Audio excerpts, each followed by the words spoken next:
चंद्रधर शर्मा गुलेरी की कहानी उसने कहा था। बड़े बड़े शहरों के इक्के गाड़ी वालों की जुबान के कोड़ों से जिनकी पीठ छिल गई थी और कान पक गए हैं, उनसे हमारी प्रार्थना है कि अमृतसर के बम्बू काट वालों की बोली का मरहम लगावे, जबकि बड़े शहरों की चौड़ी सड़कों पर घोड़े की पीठ को चाबुक से धुनते हुए इक्के वाले कभी घोड़े की नानी से अपना निकट यौन संबंध स्थिर करते हैं, कभी उसके गुप्त गुहा अंगों से डॉक्टर को लजाने वाला परिचय दिखाते हैं, कभी राह चलते पैदलों की आंखों के ना होने पर तरस खाते हैं, कभी उनके पैरों की उंगलियों के पोरों की चिथकर अपने ही को सताया हुआ बताते हैं और संसार भर की ग्लानि और क्षोभ के अवतार बने नाक की सीध चले जाते हैं। तब अमृतसर में उनकी बिरादरी वाले तंग चक्करदार गलियों में हर एक लड्ढी वाले के लिए ठहर कर सब्र का समंदर उमड़ा कर, बच्चों खालसा जी, अरे हटो भाई, ठहरना भाई, अरे आने दो लाला जी, हटो बाछा कहते हुए सफेद फेटो, खच्चरों और बतकों, गन्ने, खोमचे और भारे वाले के जंगल से राह खेते हैं। क्या मजाल है कि जी और साहब बिना सुने किसी को हटना पड़े। ये बात नहीं कि उनकी जीभ चलती ही नहीं, चलती है, पर मीठी छुरी की तरह महीन मार करती हुई। यदि कोई बुढ़िया बार बार चिटौने देने पर भी लीक से नहीं हटती तो उनकी वचनावली के ये नमूने हैं। ओए हट जा जिने जोगिए, हट जा कर्मा वालिए, हट जा पूत प्यारिए, अरे बच जा लंबी वालिए। समष्टि में इसका अर्थ है कि तू जीने योग्य है, तू भाग्यों वाली है, पुत्रों को प्यारी है, लंबी उम्र तेरे सामने है, अरे तू क्यों मेरे पहियों के नीचे आना चाहती है, बच जा। ऐसे बम्बू काट वालों के बीच में होकर एक लड़का और एक लड़की चौक के दुकान पर आ मिले। उसके बालों और इसके ढीले सुथने से जान पड़ता था कि दोनों सिख है। वो अपने मामा के केश धोने के लिए दही लेने आया था और ये रसोई के लिए बढ़िया। दुकानदार एक परदेशी से गुथ रहा था जो शेर भर गीले पापड़ों की गड्डी गिने बिना हटता ना था। तेरा घर कहाँ है? मगरे में। और तेरा? मांझे में। यहाँ कहाँ रहती है? अंतर सिंह की बैठक में। वो मामा होते हैं मेरे। मैं भी मामा के यहाँ आया हूँ। उनका घर गुरु बाजार में है। इतने में दुकानदार निपटा और इनका सौदा देने लगा। सौदा लेकर दोनों साथ साथ चले। कुछ दूर जाकर लड़के ने मुस्कुरा कर पूछा, तेरी कुड़माई हो गई? इस पर लड़की कुछ आंखें चढ़ाकर धत कहकर दौड़ गई और लड़का मुंह देखता रह गया। दूसरे तीसरे दिन सब्जी वाले के यहाँ या दूध वाले के यहाँ अकस्मात दोनों मिल जाते। महीना भर यही हाल रहा।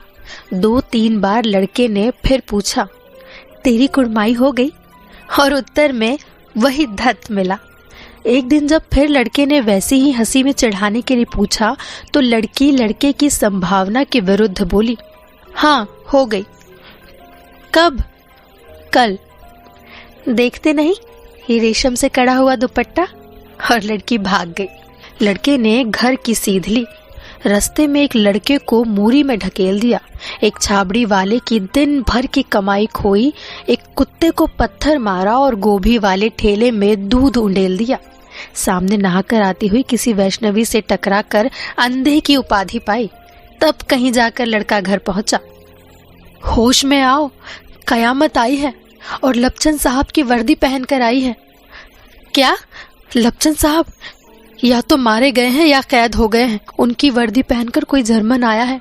सूबेदार ने इसका मुंह नहीं देखा, मैंने देखा है और बातें की है। सोहरा साफ उर्दू बोलता है पर किताबी उर्दू, और मुझे पीने को सिगरेट दिया है। तो अब मारे गए। धोखा है। सूबेदार कीचड़ में चक्कर काटते फिरेंगे और यहाँ खाई पर धावा होगा, उधर उन पर खुले में धावा होगा। उठो उठो, एक काम करो, पलटन में पैरों के निशान देखते देखते दौड़ जाओ। अभी बहुत दूर ना गए होंगे। सूबेदार से कहो कि एकदम लौट आवे। खंदक की बात झूठ है। चले जाओ, खंदक के पीछे से ही निकल जाओ, पत्ता तक ना खुड़गे। देर मत करो। हुक्म तो ये है कि यहीं। ऐसी की तैसी हुक्म की? मेरा हुक्म है। जमादार लहना सिंह जो इस वक्त यहाँ सबसे बड़ा अफसर है, उसका हुक्म है। मैं साहब की खबर लेता हूँ।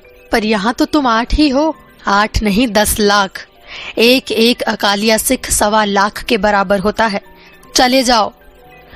लौटकर खाई के मुहाने पर लहाना सिंह दीवार से चिपक गया। उसने देखा कि लेफ्टिनेंट साहब ने जेब से बेल के बराबर 3 गोले निकाले।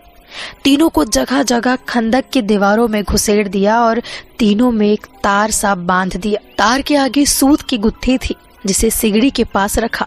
बाहर की तरफ जाकर एक दिया सलाई जलाकर गुत्थी रखने बिजली की तरह दोनों हाथों से उल्टी बंदूक को उठाकर लहाना सिंह ने साहब की कोहनी पर तान कर दे मारा। धमाके के साथ साहब के हाथ से दिया सलाई गिर पड़ी।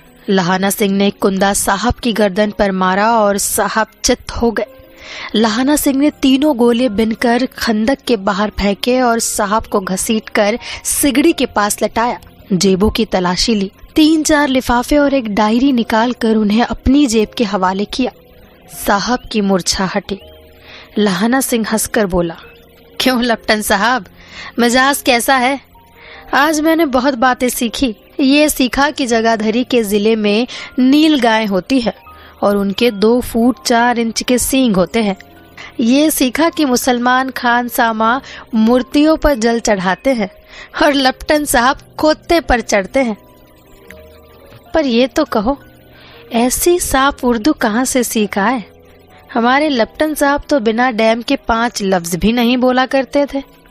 लहाना सिंह ने पतलून की जेबों की तलाशी नहीं ली थी। साहब ने मानो जाड़े से बचने के लिए दोनों हाथ जेबों में डाले। लहाना सिंह कहता गया, चालाक तो बड़े हो, पर मांझे का लहना इतने बरस लेफ्टिनेंट साहब के साथ रहा है। उसे चकमा देने के लिए 4 आंखें चाहिए।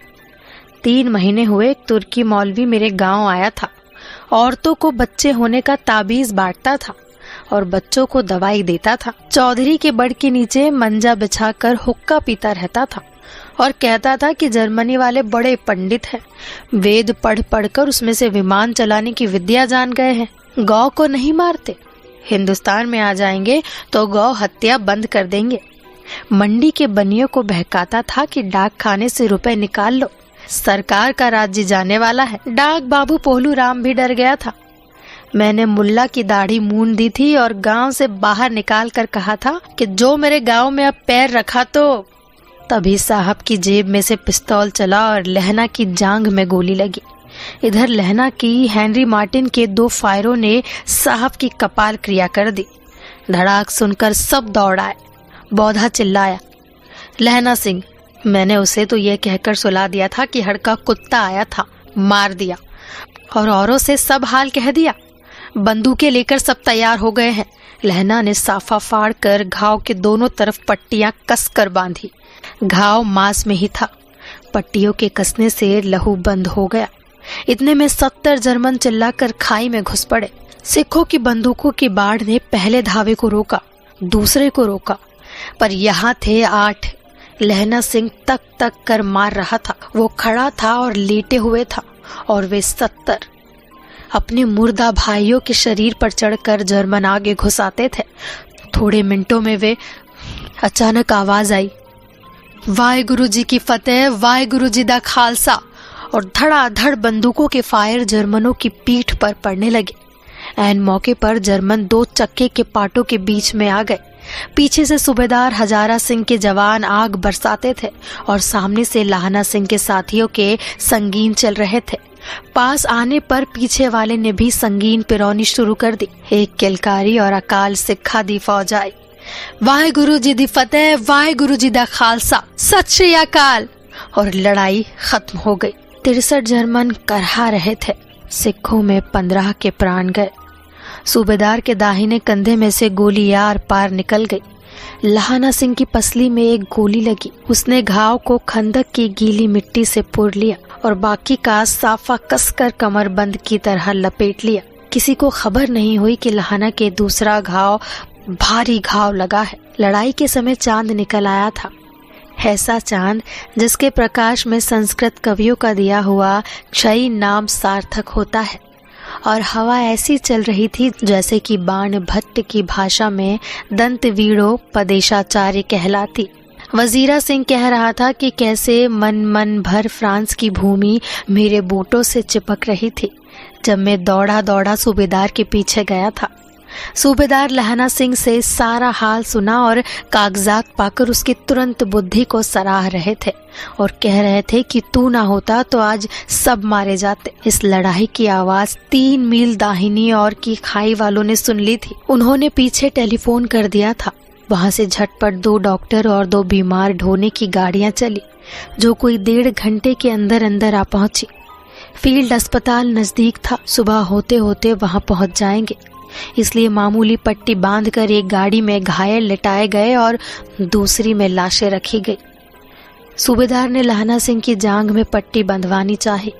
बोधा सिंह ज्वर से बर्रा रहा था, पर उसने ये कहकर टाल दिया कि थोड़ा घाव है, सवेरे देखा जाएगा। लहना को छोड़कर सूबेदार जाते नहीं थे।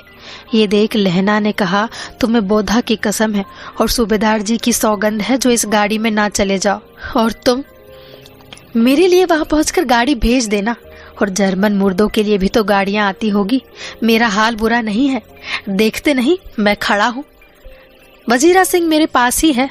अच्छा, पर बोधा गाड़ी पर लेट गया। भला आप भी चढ़ाओ। सुनिए तो, सूबेदारनी होरा को चिट्ठी लिखो तो मेरा मत्था टेकना लिख देना, और जब घर जाओ तो कह देना कि मुझसे जो उन्होंने कहा था वो मैंने कर दिया। गाड़ियां चल पड़ी थी। सूबेदार ने चढ़ते चढ़ते लहना का हाथ पकड़कर कहा, तूने मेरे और बोधा के प्राण बचाए हैं। लिखना कैसा, साथ ही घर चलेंगे। अपनी सूबेदारनी से तू कह देना, अब आप गाड़ी पर चढ़ जाओ, मैंने जो कहा वो लिख देना और कह भी देना। गाड़ी के जाते ही लहना लेट गया। वजीरा, पानी पिला दे और मेरा कमरबंद खोल दे, तर हो रहा है। मृत्यु के कुछ समय पहले स्मृति बहुत साफ हो जाती है। जन्म भर की घटनाएं एक एक करके सामने आती है। सारे दृश्यों के रंग साफ होते हैं। समय की धुंध बिल्कुल उन पर से हट जाती है। लहना सिंह 12 वर्ष का है। अमृतसर में मामा के यहाँ आया हुआ है। दही वालों के यहाँ, सब्जी वालों के यहाँ हर कहीं उसे 8 साल की लड़की मिल जाती है। जब वो पूछता है कि तेरी कुड़माई हो गई, तब वो धत कहकर भाग जाती है। एक दिन उसने वैसे ही पूछा तो उसने कहा, हाँ कल हो गई, देखते नहीं ये रेशम के फूलों वाला दुपट्टा। ये सुनते ही लहना सिंह को दुख हुआ, क्रोध हुआ। वजीरा सिंह, पानी पिला दे होए। 25 वर्ष बीत गए। अब लहना सिंह नंबर 77 राइफल्स में जमादार हो गया है। 60 वर्ष की कन्या का ध्यान ही ना रहा। ना मालूम वो कभी मिली थी या नहीं।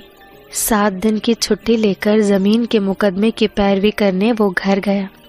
वहां रेजिमेंट की अफसर की चिट्ठी मिली, फौरन चले आओ। साथ ही सूबेदार हजारा सिंह की चिट्ठी मिली कि मैं और बोधा सिंह भी लाम पर जाते हैं, लौटते हुए हमारे घर होते आना, साथ चलेंगे। सूबेदार का घर रास्ते में पड़ता था और सूबेदार उसे बहुत चाहता था। लहना सिंह सूबेदार के यहाँ पहुंचा। जब चलने लगे तब सूबेदार बेड़े में निकल कर आया। बोला, लहना सिंह, सूबेदारनी तुमको जानती है, बुलाती है, जा मिला।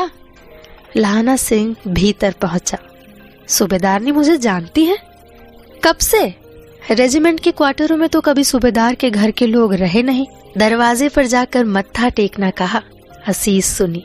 लहना सिंह चुप। मुझे पहचाना? नहीं। तेरी कुड़माई हो गई? धत, कल हो गई, देखते नहीं रेशम बूटों वाला दुपट्टा अमृतसर में। भावों की टकराहट से मूर्छा खुली, करवट बदली, पसली का घाव बह निकला। वजीरा सिंह, पानी पिला, स्वप्न चल रहा है।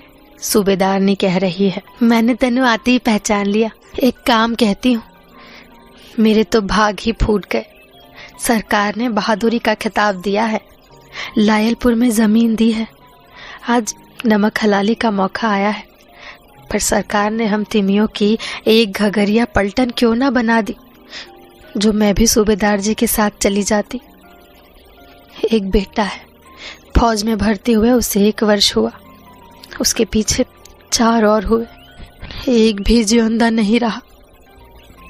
सूबेदारनी रोने लगी। अब दोनों जाते हैं। तेनू याद है, एक दिन टांगे वाले का घोड़ा दही वाले की दुकान के पास बिगड़ गया था। तूने उस दिन मेरे प्राण बचाए थे। आप घोड़ों की लातों पर चले गए थे और मुझे उठाकर दुकान के तख्त के पास खड़ा कर दिया था। ऐसे ही इन दोनों को बचाना, ये मेरी भिक्षा है। तुम्हारे आगे मैं अपना हाथ चल पसारती हूँ। रोती रोती सूबेदार ने ओबरी में चली गई। लहाना सिंह भी आंसू पोंछता हुआ बाहर आया। हे वजीरा सिंह, पानी पिला। लहाना का सिर अपनी गोद में रखे वजीरा सिंह बैठा है। जब मांगता है तब पानी पिला देता है। आधा घंटे तक लहाना फिर चुप रहा, फिर बोला, कौन? कीरत सिंह? वजीरा ने कुछ समझकर कहा, हाँ भैया, मुझे और ऊंचा कर ले, अपने पट्ट पर मेरा सिर रख ले।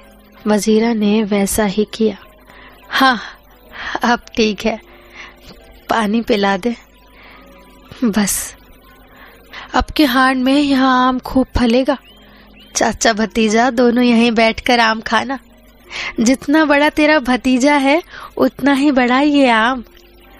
जिस महीने उसका जन्म हुआ था उसी महीने मैंने इसे लगाया था। वजीरा सिंह के आंसू टप टप टपक रहे थे। कुछ दिन पीछे लोगों ने अखबारों में पढ़ा, फ्रांस और बेल्जियम 67वीं सूची, मैदान में घावों से मरा नंबर 77 सिख राइफल जमादार लहाना सिंह।